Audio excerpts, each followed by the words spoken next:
Why should we make family a priority, especially at Easter? That's the topic we're going to address today on Flourish-Meant.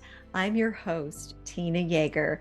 This episode of Flourish-Meant was recorded at the very busy National Religious Broadcasters Convention, so you may hear some background noise. I had the privilege of interviewing producer Kristen Brancaccio. She's actually a VMA nominated producer who's worked with top music artists like Paul McCartney and Usher. She's also had work featured on HBO and Sci-Fi, and she runs the Santa Monica-based production company Exit 12 Productions. She has a new film that's coming out called 47 Days with Jesus. And I also have with me in this interview her starring actor, Catherine Lidstone. She's an actor and singer from New England. She plays Mary, sister of Lazarus, in Dallas Jenkins' The Chosen series. She's also received acclaim for her breakout role opposite Kelsey Grammer in Proven Innocent on Fox. I can't wait to share this wonderful interview with you, and I hope that you enjoy it as much as we did. Welcome to Flourish-Meant, Catherine and Kristen. So glad to have you here today to talk about 47 Days with Jesus. So let's talk about what was the heart behind this project and why you felt led to do this particular story. Yeah, so I'm one of the producers on the film, and honestly, the whole reason this movie was made is because our executive producer, Roland Jacks, who is amazing. He's 90 years old and just getting started.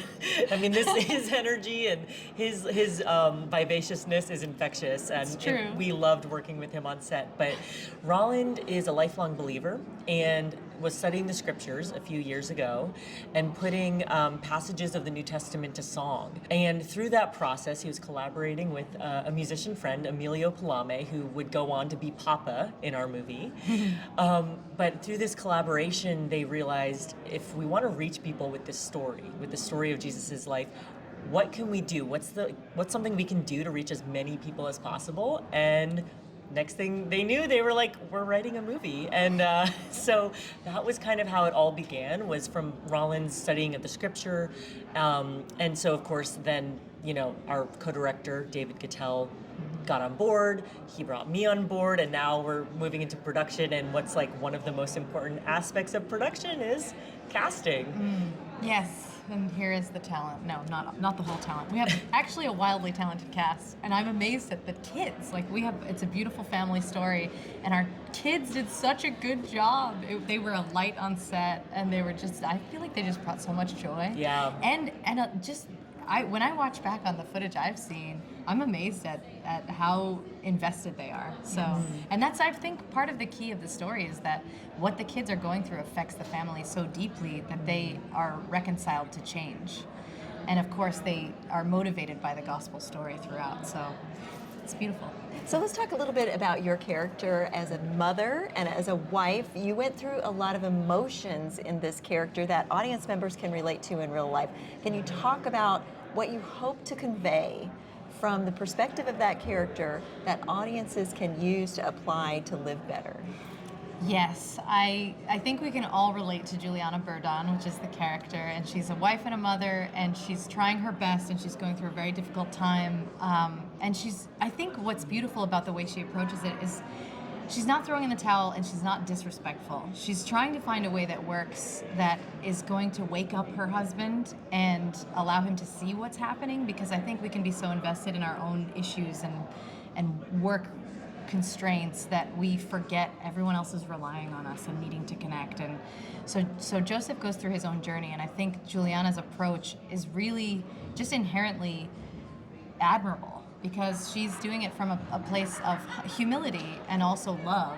And really, it's not to control anything or change an outcome. It's really just she wants the best for her family. And so I think we get to go on that journey with her in the film, and it's very inspiring. She does set some boundaries with her husband. So I think that's an important piece to talk about a little bit. What did you think about when you were considering how to set those boundaries in a loving way but yet she is angry. Yes, and So- I think she's really at her wit's end. Like, she's at the end of the rope, and she's not trying to be confrontational about it, but she is trying to say, this is very important, and I don't even think you realize how important it is. So setting those boundaries is just, I think, the only action she can take without just completely giving up. And I think the most important part is that she's trying to convey to her husband how important it is that he connects with his children and with the rest of the family to set a good example for their upbringing. Oh, thank you so much for that. I would like to talk about another piece of this film that's very unique. There's music involved. Yeah. Why did you choose to create such a big piece for music? It almost felt like a Broadway musical in some places. Yeah, well, so because the entire idea came from this like musical meditation that Roland and Emilio were doing together, that was kind of the starting place for the Right. movie. Actually, was the music. Yeah. And as the project kind of grew, and then the story grew around it, the co-director David Gutel had the idea to introduce a modern day family into the story, which is. You and Yoshi do such an amazing job, by the way. Thank you. One of my favorite aspects of the movie. So the starting place was actually really the music and telling the gospel through music, so just a new way. And what I love is Roland and Emilio found a way to use the music in a way that feels really compelling and exciting, and it's fun to watch, but it's still very respectful. It's not taking liberties. The lyrics are not off base. I mean, they're pulled directly from scripture. So I think for me, I love musicals. I actually am a music video producer. So I have a long career working in the music space and working in music videos. So for me, this was the perfect project to join as one of the producers.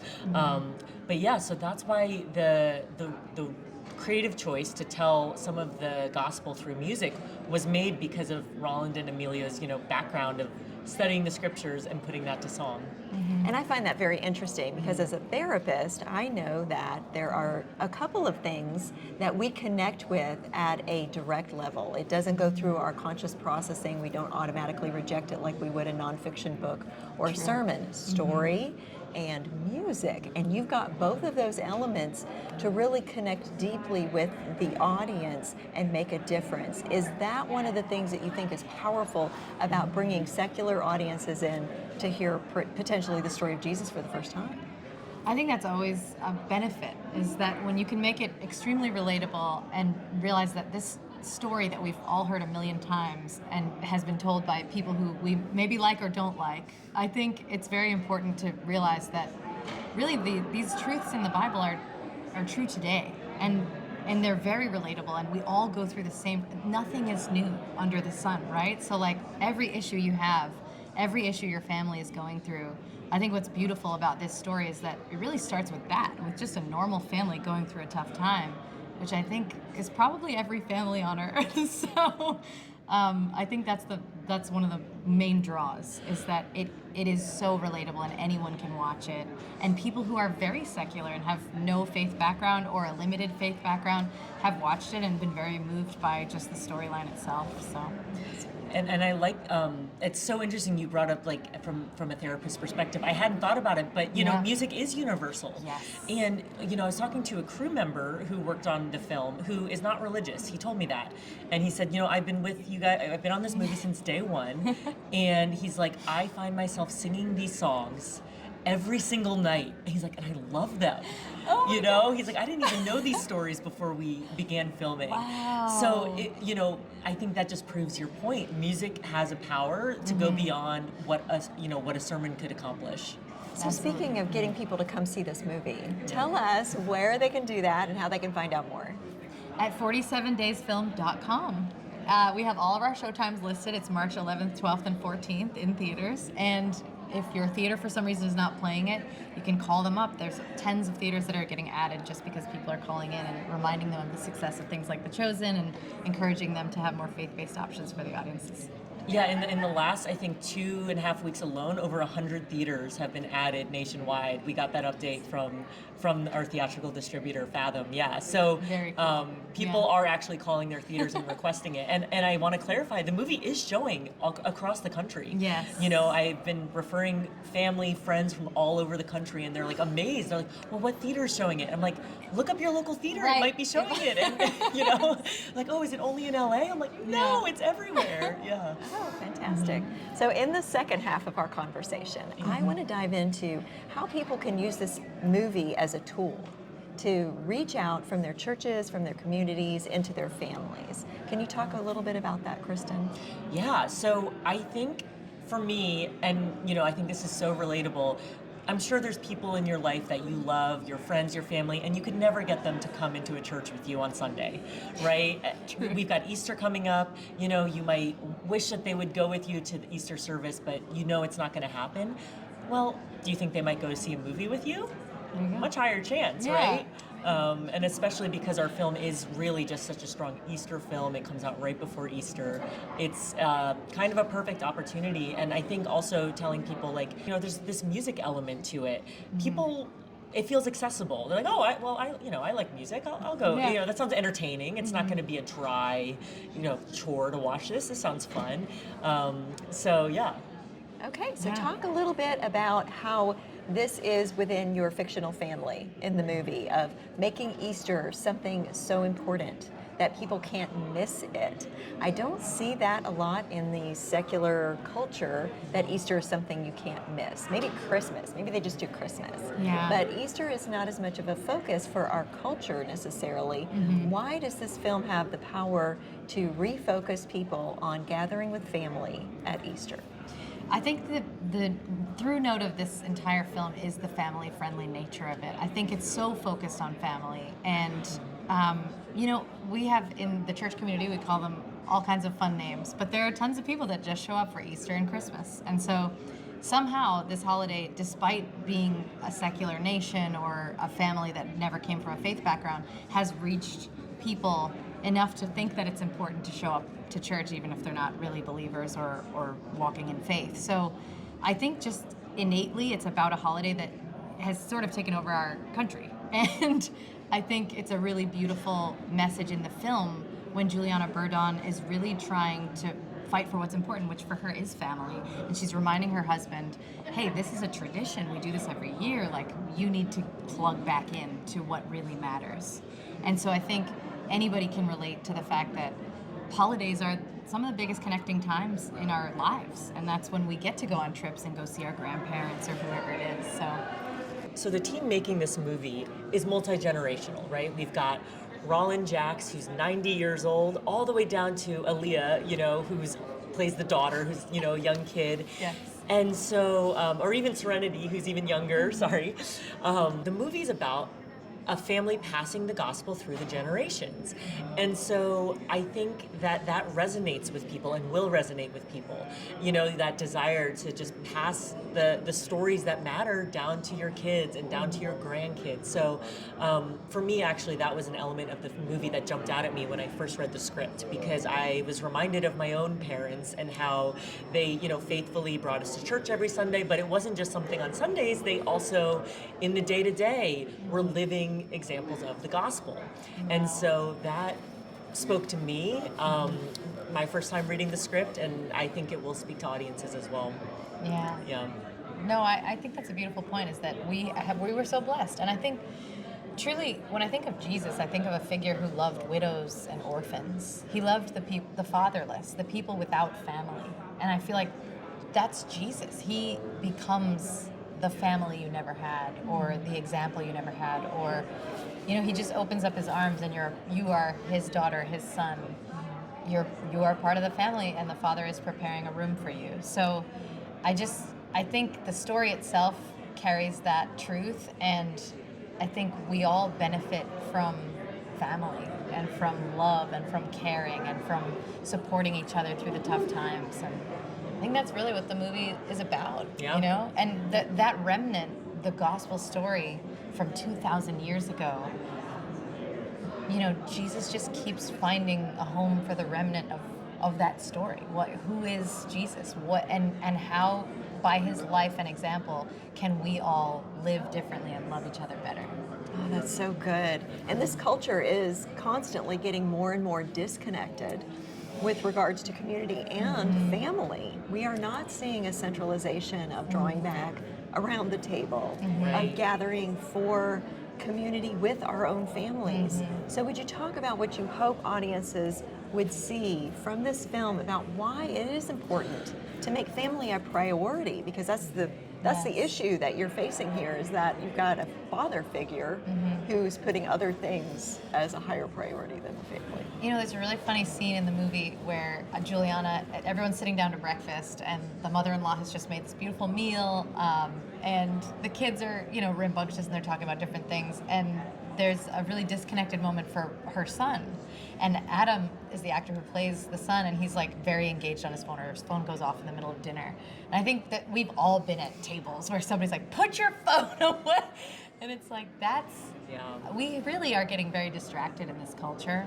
And the more we can, I think, center in on what truly matters, which is, I think, what this movie really, that's the heart of the film, is trying to focus back on what truly matters. So I think that in itself is an encouragement. Very good. Yeah, I think, you know, I could talk about all the societal disconnect, but I don't need to. We all know it. We all feel it. I think this movie, it can't solve those big societal problems, and it's not trying to. I think really at the core of this movie is reminding us, if we want to be reconnected, that unity has to begin in the home.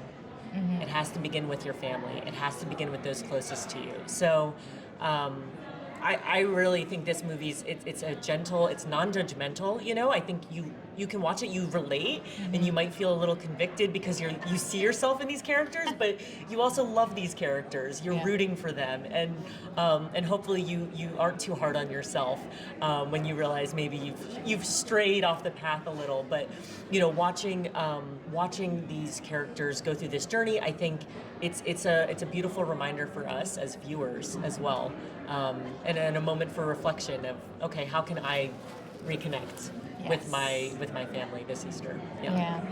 Right. So any last words for the audience regarding Come see 47 Days with Jesus. We hope to see you at the theater. Seriously, bring your friends. Let us know what you thought. I'm helping to run the 47 Days Film Instagram account, so tell me your thoughts, good or bad. Yes, all the updates are on there. Yeah, but seriously, we hope you can enjoy and use this as an opportunity to maybe bring your family. Yeah. Fantastic. And where can they find out more? At 47daysfilm.com. Yeah, so 47daysfilm.com. Make sure you spell out the word 47 days.